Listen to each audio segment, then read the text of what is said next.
অর্ধেকেরও কিছু কম হবে। আমরা আজকে পরীক্ষা নিরীক্ষা করেছি। তার মধ্যে কিছু কিছু বিষয়ের উপরে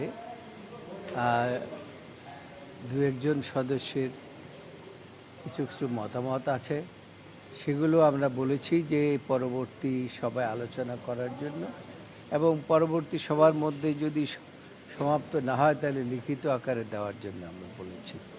তো আশা করি এটা আমরা আগামীকাল আবার এই স্থগিত সভাতেই আমরা 2টার সময় নির্ধারণ করেছি।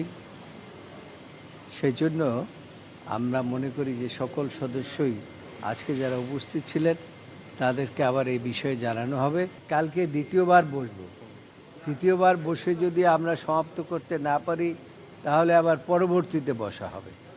কাজেই আমরা এই 2 তারিখের পূর্বেই আমরা এই 133টি অধ্যাদেশ পরীক্ষা নিরীক্ষা করে আমরা সংসদের কাছে উপস্থাপন করতে পারবো বলে আমরা আশা করি। সেক্ষেত্রে ভেটিংয়ের জন্য কবে এটা সংসদে উপস্থাপিত হতে পারে?